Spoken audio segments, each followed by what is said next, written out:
Welcome to another fine edition of It's a Sports Show. Scott Cray alongside me as always, Dolphin Paul. And we can call you Dolphin again because those Miami Dolphins finally pulled one off, unlike the New England Patriots. But we'll talk football in a little bit, and we have plenty to talk about between the Pats, the Dolphins. We'll talk a little Niners. We'll talk Bengals. I want to talk about the 3-0 and the 0-3 teams so far. First, it's been a couple weeks. It's been a hiatus, but we need to talk about a little bit, just a little bit of Red Sox baseball. A lot of teams throughout Major League Baseball wrapping things up. The Yankees, of course, the Mets. A lot of people kind of hoping to not see another Subway Series. And I think a lot of people kind of go for the teams that you haven't seen in a while, like San Diego and whatnot. But by next week, we'll have a good summation of all the teams that are in the playoffs. Specifically about the Red Sox, this week, the finale, the Red Sox are ending their long, treacherous season, and it has been a treacherous season. And how do you like it now? The Red Sox are no longer second to the Yankees. They are third in their division now with the loss. As of the time we're taping this, the Toronto series just ended. They lost to Toronto. Now we're officially the third place Boston Red Sox. The question is, can we hold it for the rest of the year? I think it's the first time they've been in Third, like 6 years. Yep, 2000 was the last time. Not just at the end of the season, but in third. In general. I mean, the good news is, you do the math, it is mathematically impossible to drop down to fourth. So we can't do any worse than third. I don't think it really matters. It's kind of an interesting note that it happened. It hasn't happened in 6 years, but that just shows how big a collapse they've had in the second half of the season. So third, second, doesn't matter. You're not going to make the wild card. You're not going to get any extra points for it. So it's not that big a deal. But unlike other sports, you don't have any sort of pick advantage for the most part. There's really no advantage. It's, it is what it is. Like Terry Francona said, we're going to finish these games out as best as we can, and that's it. You think according to Red Sox Nation, do we really care if they finish second and third, or is there a sense of pride of? No, not really. Not in the least bit. I don't think so. All right. I mean, do you? I don't. I stopped watching them already. Well, that's what I mean. I think most people are in early football mode, probably the earliest they've been in a few years. And good point. Whether they finish in second or third, is that going to give anybody any extra satisfaction? I don't think so. Right. Big deal. The Red Sox coaching staff, we're talking aside from Terry Francona, a lot of people might not know this, but the Red Sox players really have the most say in whether coaching staff comes back or not. Hitting coaches, batting, pitching, the whole 9 yards. Papa Jack, Ron Jackson, kind of got a little mix in the clubhouse as far as a lot of players being a little concerned about his ability to get certain players out of a slump. Now, this is kind of a toss-up, because do you blame the hitting coach on their offensive woes, or do you blame injuries, or do you blame the sheer fact, where I stand, is that they improved this team defensively? There's got to be some give and take, and I think that was the offensive numbers is where the give went. I would agree. The guys that were supposed to hit. And at the beginning of the year, the guys who we didn't think were going to hit real well started off real well. The Eucalyptus, and that's a tough name to say in plural. Eucalyptus. The Eucalyptus. Mike Lowell, Loretta was hitting well. So some decent acquisitions. It's hard to tell from an average fan as from the hitting coach point of view. Like in football, sometimes you can tell with play calling. You say, the offensive coordinator. Baseball is hard, Because it's kind of stretched out. I think it's really hard. Was it somebody that was supposed to be a tremendous hitter, right? And wasn't? Right. Can we really say that? Well, I guess a lot of the veteran players feel like they got into slumps. That Papa Jack was there for them in the positive times, but when it came time to getting out of slumps, there are some players in that locker room that are saying that as likable as Papa Jack is personally, he's not as technically inclined, if you will. Well, that could be. I guess that's why they leave it up to those guys. I haven't seen those quotes. Yeah, I'm sure if enough players go in there and say, first of all, they shouldn't be blaming Papa Jack for their slumps. But if that's how they feel when they go to him, that they really, can't get the help that they need. Obviously we're not pro baseball players, so right. I've never been in a hitting slump per se. So, that's a possibility.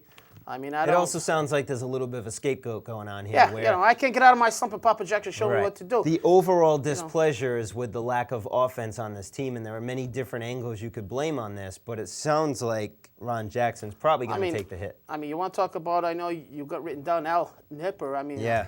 I think on a pitching end, that could be a little more, that's something we could almost judge a little more. Well, this is interesting because on that situation, you got Al Nipper, you got Mike Wallace. Al Nipper was hired to be the bullpen coach, while Mike Wallace was hired to be the pitching coach.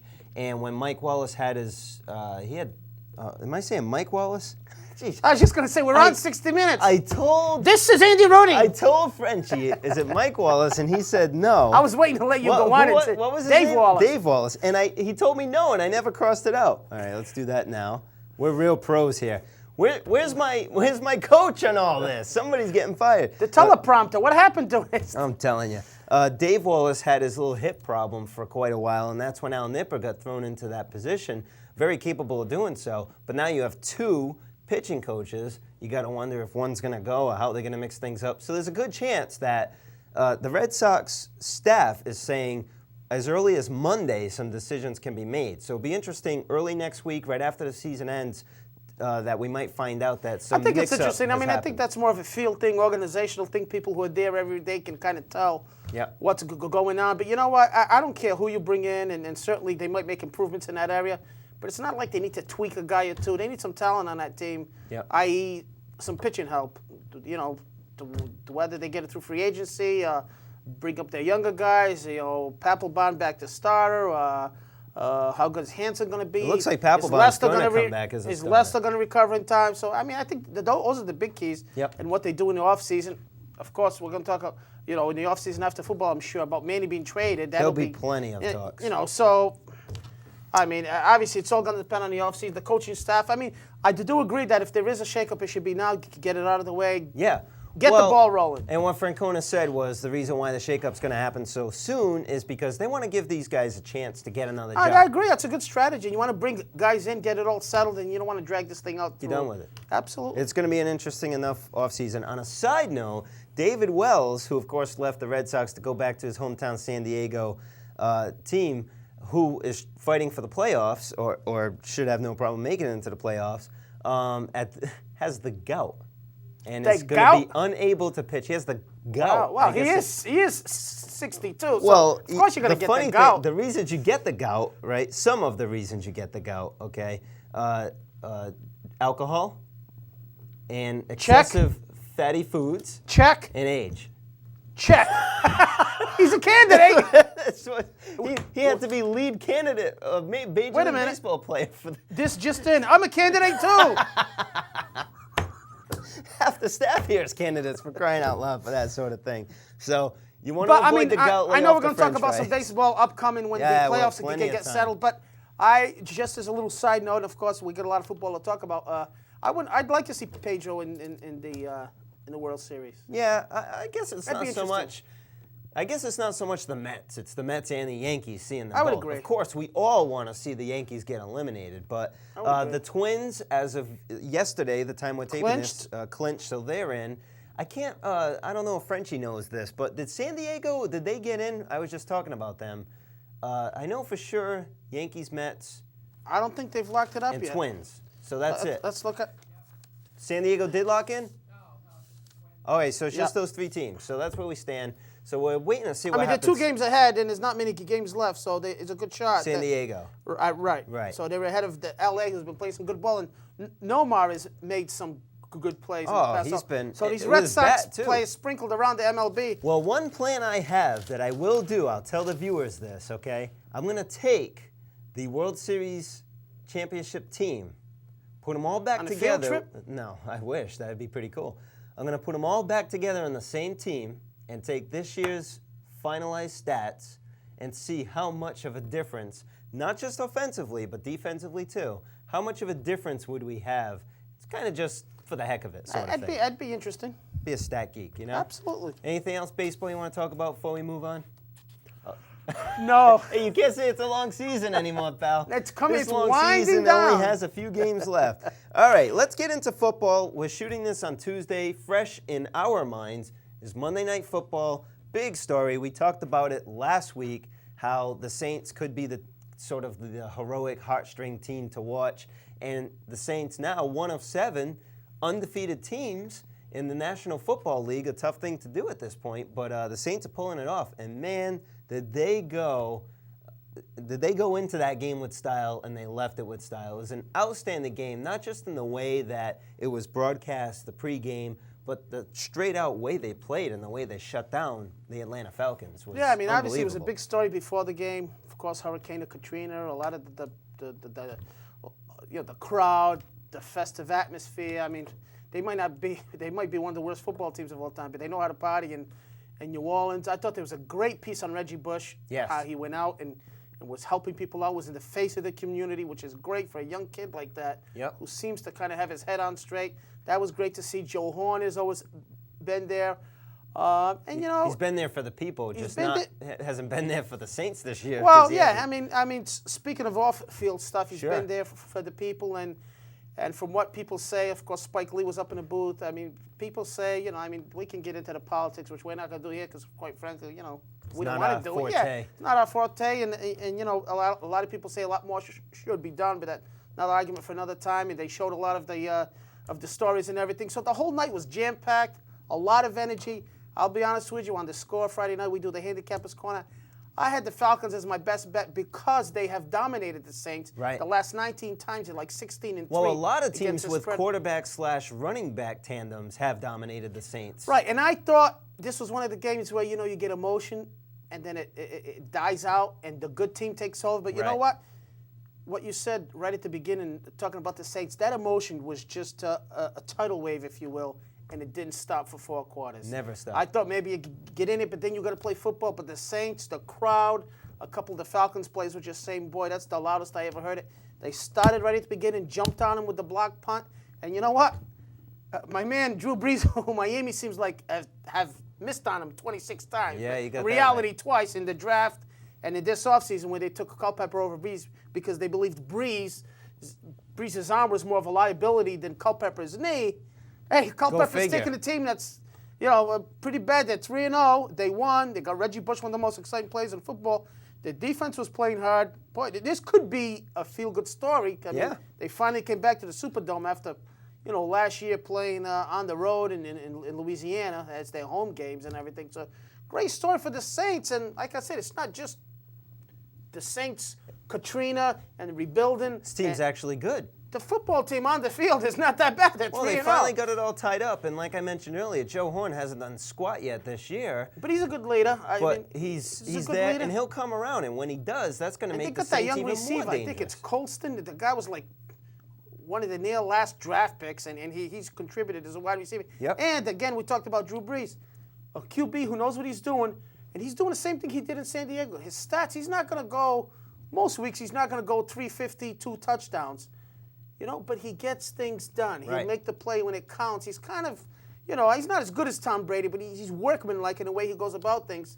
He gets things done, and so far, I mean, this is going to be an interesting story to see how far they go or how far they can, if they can win the division, make the playoffs, would be a tremendous story. With a decent running game and, you know, some decent defense behind him so far, that takes a lot of pressure off Breeze and could cause him to relax a little We bit. talked about Reggie Bush. I mean, Yeah. he's a guy you draft, and you've got to watch him at all times. He catches, he runs. He seems, again, to have a good head on his shoulders, judging by what he's done in the community so far.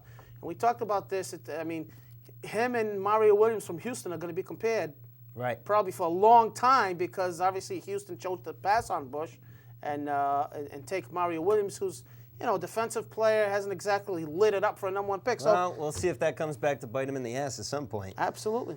Be interesting, like you said, with New Orleans, you saw the start of the game and how pumped they were, and you wondered if it would kind of wean off a little bit, and they go back to, like you said, the better player takes over, the better team takes over. Be interesting to see if that's how the season progresses, where this kind of slows down. Let's not forget, though, man, these first 2 wins of the year have been on the road. So it's not like they came out pumped on a first home game. Right, but people weren't sure because of the teams they played. Right. That was the key. They played Cleveland and who was the first Well, team you they still played? got to Was it win those Green Bay? games. I think might it's have Green been. Bay the second game. Still gotta Cleveland win those You games, still got to though. win, so people were unsure how good they were. But look, they're in a division with Carolina, who we predicted to go to Super Bowl, Yeah. at least I did, who just barely won their first game on the leg of John Casey, and the Atlanta Falcons, who are an improved team with Mike Vick, and he got completely shut down yesterday. Or every once in a while, he throws up these stinkers where he can't do anything. Yeah. So hey, Well, again, that'll be an interesting story. What's interesting with Carolina, just real quick, is that one thing that we thought would lead them to big things is their defense. We expected nothing but defense. They've given up 60 points in the first 3 games already, an average of 20 if you do the math. That's not a good defensive team when you let up that number of points on the board. But Steve Smith came back, and he makes a huge difference. I know they just barely won, but they played Tampa. They was on the road, and they pulled that one out. So Right.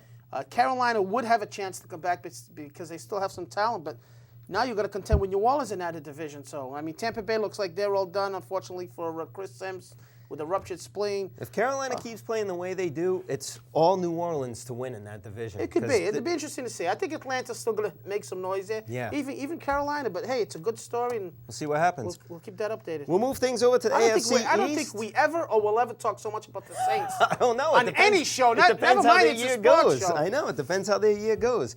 In the AFC East, the Patriots, of course, take a loss.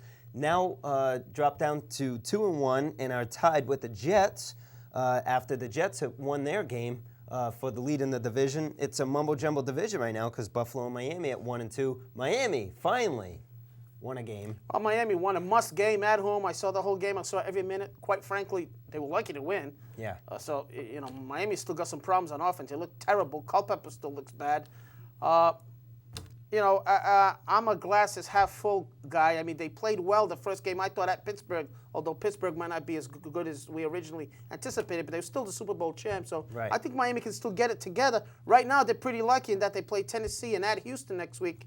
And Houston's not a layup. I mean, don't get me wrong. But if Miami could beat Houston and New England, who plays at Cincinnati, were to lose, That's gonna be a tough game. they're both strong possibilities. Both teams would be 2-2. Miami Sure. would play New England. So, in that division, Buffalo, who went to New England, to Miami, played 2 tough games, won one of them, Yep. comes home against a Jets team who most people thought they're going to beat. They're favored by 5.5 points.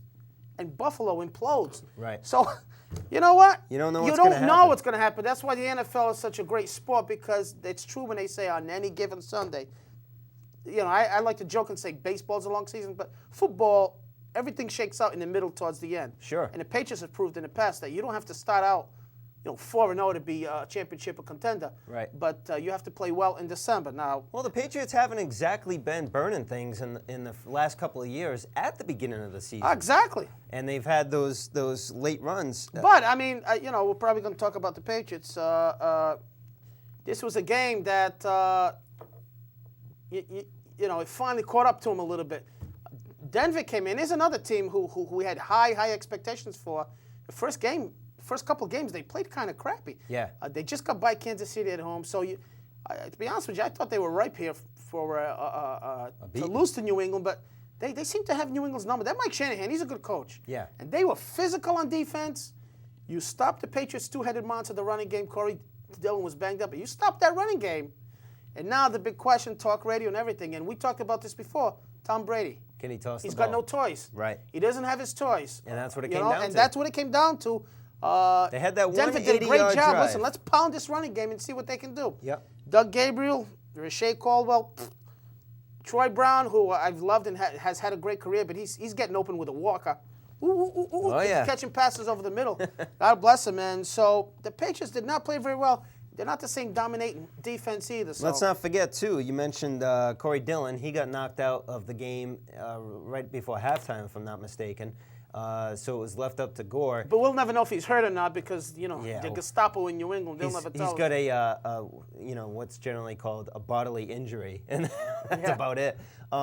Who was out of that game? There was a receiver. Frenchie could probably help us out, too. Is it Chad Jackson? Is that who? Chad Jackson was out for cloudy reasons. And he missed the whole game. So Yeah, cloudy reasons. So you might be hurt. but you might have take been a it- physical thing. There's people saying he's not catching on with the playbook.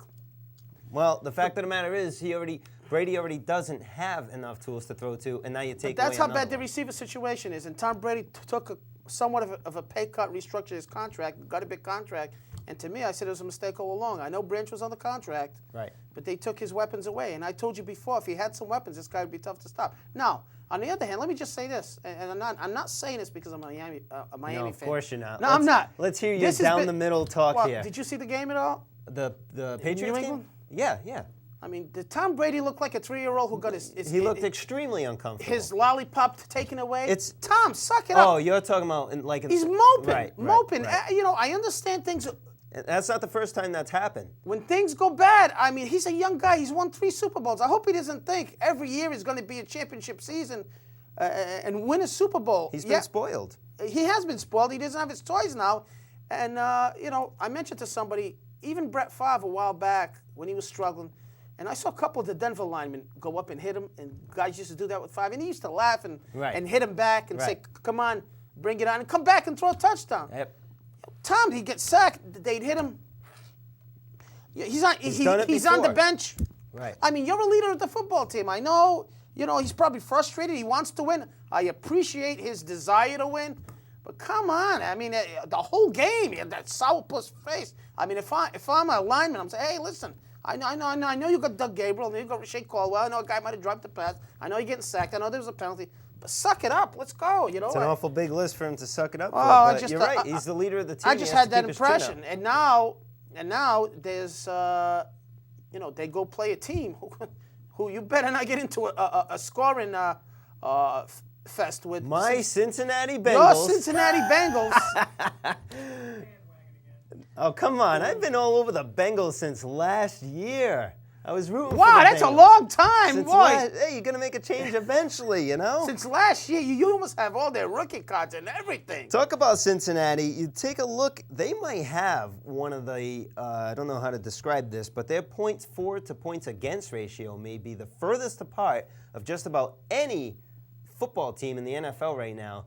And the biggest problem right now with going against New England, of course, is the height of the Cincinnati receivers. Anything from 6 foot even to 6'3", and then you have 2 Patriot main defenders are like 5'8" and 5'9" apiece. That's That's a problem. That's a problem area for New England. They gave up a couple of big plays to Javon Walker, ironically, who many people thought the Patriots should have gotten. They got smaller cornerbacks. You really can't punch Cincinnati in the mouth like you used to be able to do a couple years ago because they're pretty tough. These are big receivers. I mean, Chad Johnson, Hushmanzada, Chris Henry, who had a great game. Ridiculous. Rudy Johnson. And you got a quarterback, Carson Palmer, who's on fire. Yeah, Carson Palmer's really come into his own now. So, you know right what? At the If right they jump moment. on this Patriots running game and jump on them quick, you know, I don't know if that would be a game plan or not. Say, listen, let's go down the field, get a couple scores, force Brady to throw, shut down that Patriots running game. It's Denver all over again, basically. It is. If they do Having that. said that, it looks so lopsided. You gotta wonder. Yeah. Like, no, I feel the same way. You never know. This could be classic New England win by a field goal at the end. But, I mean, it certainly is a tough matchup for them on the road.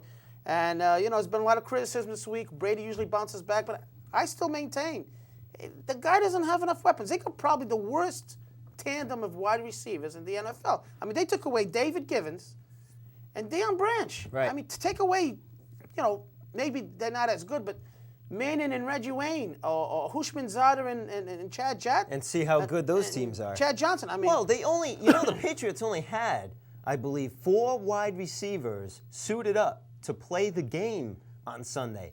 4. So most of the time when you saw a 3 or 4 man receiver set, it was tight end city. That's their thing is they've got. It feels like they've got more tight ends than they do any other position. You can take mediocre quarterbacks, put them on those corners, Gabriel and Shea Caldwell. Yep. Jam that line if you're good enough. Now, if the Patriots get their running game going, Tom Brady's going to find plays to throw to tight ends and everything. But if you can just jam that offensive line, jam those tight ends who are dangerous, Ben Watson, chip him off the line and really make life miserable for him, and stop that running game, excuse me, as much as you can, it's going to make it tough for Tom Brady. I don't care what anybody says. Those guys aren't going to cut it right now. They might get better as the year go on, but I mean, it's a tough loss. I know Branch was under contract, and the Patriots are sitting there with $10 million in the bank under the salary cap. So I'm sure Tom haven't Brady, done anything you know, with I it. understand why he's mopey. I'm just saying I don't think you should project that. No, on the absolutely football not. You field. got to be the leader of the team.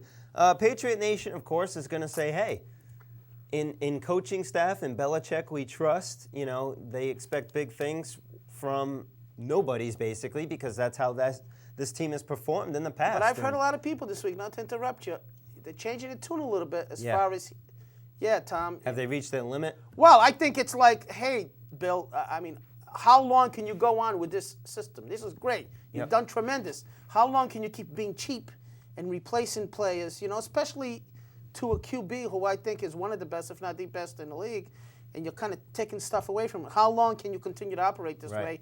And I think it's slowly catching up to him. I know people are going to say, oh, yeah, other fans just want to see the demise of the Patriots. But, there's an article in the Projo today that they've lost their mystique. I mean, you get a tough physical football team like Denver, so this is a very interesting game this week. Yeah, coming it's up. going to be entertaining We'll see to how say they the least. match up. One saving grace for the Patriots, I know it's super early yet, but they did win both their division games, the only team in that division to do so. So that could end up helping them. Which is key. I mean, they're going to win their division. And let's face it, in their division, Miami right now is not as strong as they were projected to be right now. But, the Jets, I don't know what you'd say. They're a feisty bunch. I mean, they went into Buffalo, beat Buffalo, who had an excellent defense. Buffalo plays tough the first 2 games, but can't do it at home. So, this division, what I'm saying, is going to be a lot of action in this division. I don't think you can hand it to the Patriots. Right. They are lucky that these other teams are struggling a bit. So they still have a chance to rebound, of course. Well, a lot of people... They're only 2-1. It's not like they're 0-3, but... Right. It was just people a aren't big used loss. to seeing them lose at home on a Monday night and play that bad. That's the thing. And with Cincinnati coming up, you got to wonder if this could end up being a 2-2 team. I hope so. Let's move on to your boys. The Miami Dolphins finally won a game after being 0-2. They get themselves up 1-2 now. A lot of people blaming their QB for a lot of the woes. Well, I mean, he's a part of the problem. I don't want to put it all on him because he gets sacked every other play. Right. So I think he's healthy as far as his knee being healthy, but I don't think he's healthy overall, like where he used to go back and drop and set his feet and everything. They've showed some graphics where he used to step into his throws, and now he's kind of throwing off his back foot a lot more. It's a new system. I thought they'd struggle at the beginning, but I didn't think they'd struggle this bad. Their offensive line is one of the big problems. But they won the game. They didn't look pretty. Believe me, I'll be the first to tell you they were lucky to beat the Tennessee Titans, who many people consider one of the worst teams in the league. I'm curious this week to see Miami go on the road. People can say, oh, it's Houston. I don't care who it is. I don't care if it was Cranston JV. It's on the road. It's the NFL.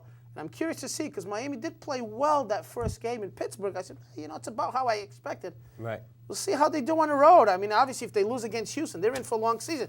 This is a critical game already, because like you said, if the Patriots were to lose and Miami were to win, it'd be 2-2 versus 2-2 the following week. Absolutely. At least it'd be an interesting game. It's going to be a tough game for Miami to go in New England and win. I'll say that right now. But, I mean that's what it is. They're not playing very well. There's Culpepper, and plus you see Breeze going 3-0. You're like, I wonder if maybe we should have pulled the trigger on Breeze. But it is what it is. Yeah. You got to go with it. Okay, less than 3 minutes left. Let's talk about the unbeatens and the... Fire away. Let's start. We already talked about the New Orleans Saints, 3-0. 7 teams at 3-0, or rather 7 teams that haven't lost a game, 7 teams that haven't won a game. The Chicago Bears, right in their defense at 3-0. Tough football team with a little bit more of an offense this year. That's a big difference. Rex Grossman looks like a real QB. And again, defensively, they've given up 23 points in 3 games. By my calculations, that's pretty good. Pretty darn good. That's pretty solid. So they're going to be a team to be reckoned with in the NFC North. Minnesota, a little better than we thought. Borderline whether they can be playoff team or not. Yep. Seattle Seahawks in the NFC West putting up points, 72 points in the first 3 games. Huge against the Giants, who we know we get a lot of Giants fans in the crowd at home. They just killed the Giants. Yep. So Seattle, Matt Hasselbeck, boy, another guy that Miami had a trade done for until Seattle came in and swooped him. He's coming to his own. Deion Branch. Now, Alexander, though, broken foot out indefinitely. Well, they're predicting indefinitely, but they're also saying 4 to 6 weeks. So. Which is a lot. But I think they cracked a bone in his foot. How brutal is that? They can hold the fort because they're a good football team. We talked about New Orleans, so that kind of wraps up the NFC. In the AFC, we already talked about Cincinnati. I'm sorry, that kind of wraps up the NFC West. Right. We didn't really talk about the other divisions. That's all right. In the AFC, Cincinnati's 3-0, but in the same division, Baltimore 3-0, right in their defense. Indy didn't expect this, did you? 3-0 for them. And finally, at 2-0, the San Diego Chargers, whom we're going to have to probably talk about more next week because we're just about out of time. So for all of you at home, enjoy the Cincinnati/New England Patriots game. Enjoy your football weekend. Let's go see the Miami Dolphins get their butts kicked too. Houston, we have a problem. Go Cincy.